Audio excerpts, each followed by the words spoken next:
YCP ఆకు రౌడీలకు యోగి ఆదిత్యనాథ్ వంటి treatment ఇస్తామని ఉప ముఖ్యమంత్రి పవన్ కళ్యాణ్ హెచ్చరించారు. దౌర్జన్యాలకు దిగుతూ మళ్లీ వస్తామంటూ దిగజారి మాట్లాడుతున్నారని, వైసీపీ అధికారంలో ఉన్నప్పుడే బెదిరింపులకు భయపడలేదని తేల్చి చెప్పారు.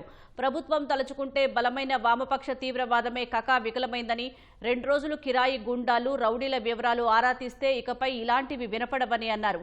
తూర్పుగోదావరి జిల్లా పెరవలిలో అమరజీవి జలధార పథకానికి శంకుస్థాపన అనంతరం పవన్ మాట్లాడారు. రాష్ట్రానికి ప్రజలకు మంచి జరగాలని తాను తగ్గారని, దాని ప్రతిఫలంగానే రాష్ట్రాభివృద్ధికి వేల కోట్ల నిధులు వస్తున్నాయని తెలిపారు.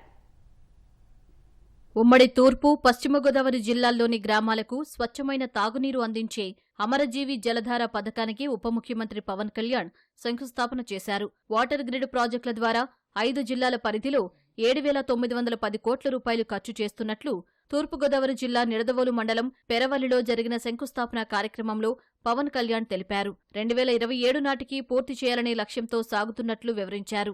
రాష్ట్ర వ్యాప్తంగా 5 జిల్లాల పరిధిలో 7,910 కోట్ల రూపాయలని ఖర్చు పెడతా ఉన్నాం. ఈ ప్రాజెక్టుల ద్వారా వచ్చే 35 ఏళ్లలో 1.2 కోట్ల మందికి దాహం తీర్చాలని సంకల్పించాం.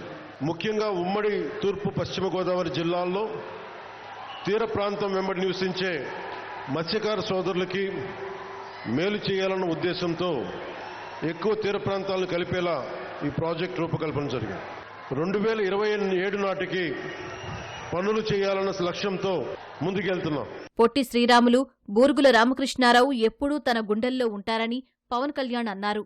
మహనీయుని త్యాగానికి గుర్తుగానే ఈ ప్రాజెక్టుకు అమరజీవి పేరు పెట్టామని స్పష్టం చేశారు. తనకు స్వార్థం లేదన్న పవన్, రాష్ట్రానికి ప్రజలకు మంచి జరగాలన్న ఉద్దేశంతోనే తాను తగ్గానని పునరుద్ఘాటించారు. నేను క్రిమినల్స్ ని ఆరాధించలా, దోపిడీ చేసేవాడిని, దగా చేసేవాడిని నేను ఆరాధించలా, హక్కుల కోసం పోరాడే వాళ్ళని ఆరాధించాను. దానివల్లే 10 సంవత్సరాలు పార్టీ పెట్టి నేను తగ్గి, సీట్ల విషయంలో తగ్గి, అందరి చేత తిట్లు తింటా, ఒకడు అమ్మేశానని ఒకడు, ఇంకా దిగజారిపోయాను ఇంకొకడు, ఎవరు మాట్లాడినా నేను తగ్గింది మీకు నేను ఈ నీటి సాక్షిగా చెప్తున్నాను, నేను తాగే నీళ్లు సాక్షిగా చెప్తున్నాను, అమరజీవి జలధార సాక్షిగా చెప్తున్నాను. రాష్ట్రానికి మంచి జరగాలి, మీకు మంచి జరగాలని నన్ను నేను తగ్గించుకోకపోతే 3,500 కోట్ల రూపాయలతో పల్లి పండుగ 1.0 చేసేవాళ్ళమా? 4,000 కిలోమీటర్లు ఎస్సీసీ రోడ్లు వేయగలిగే వాళ్ళమా? నేనే కనుక నా స్వార్థం కోసం ఆలోచన తగ్గించకుండా ఉంటే 1,00,000 ఫామ్ పాండ్స్ కట్టేవాళ్ళమా? నేనే కనుక తగ్గకుండా ఉంటే 22,500 మినీ గోకులాలు కట్టేవాళ్ళమా? నేనే కనుక తగ్గకుండా ఉంటే 10,000 ఎకరాలు ఉద్యానవనాలు పంటలు పండేయా? నేనే కనుక తగ్గకుండా ఉంటే 7,000 కోట్లతో 8,000 కిలోమీటర్ల బీటీ మరియు సీసీ రోడ్లు వస్తాయా? ఇంకొక 25,000 మినీ గోకులాలు వస్తాయా? 1,00,000 ఎకరాల ఉద్యానవన పంటలు వస్తాయా? 1,500 అభివృద్ధి పనులు మొదలుపెట్టా, విజయవంతంగా ఇది కూడా పూర్తి చేస్తామంటే నేను తగ్గి రాష్ట్రాన్ని పెంచాను, మీకు అందరినీ పెంచుతున్నాను. వైసీపీ అధికారంలోకొస్తే గుత్తేదారులను జైలుకు పంపిస్తామన్న జగన్ వ్యాఖ్యలపై పెరవలి సభలో పవన్ తీవ్రస్థాయిలో ధ్వజమెత్తారు. వైసీపీ అధికారంలో ఉన్నప్పుడు బెదిరింపులకు భయపడలేదని, అధికారం ఉన్నా లేకపోయినా తాను మారనని స్పష్టం చేశారు.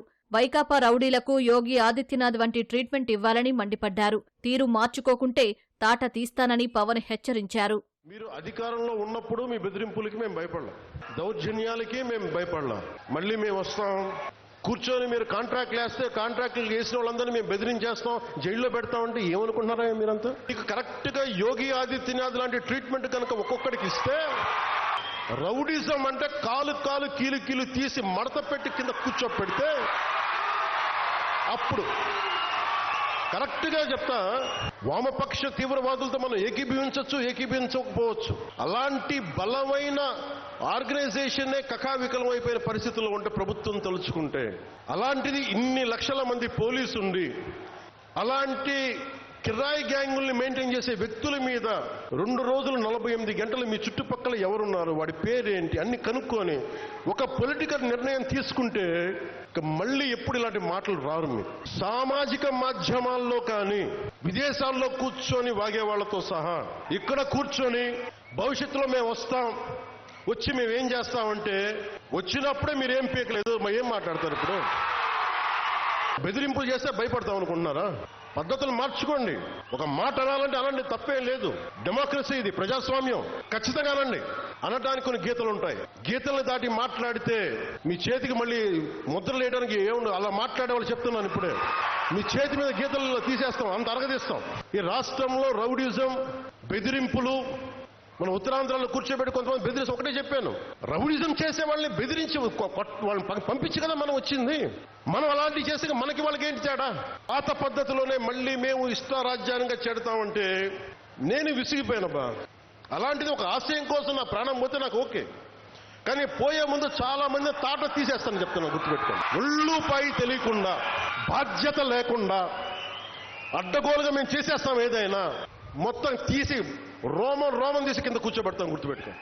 అమరజీవి జలధార పనులు చేపడుతున్న గుత్తేదారులు నాణ్యత పాటించకపోతే చర్యలు తప్పవని పవన్ కళ్యాణ్ తేల్చి చెప్పారు.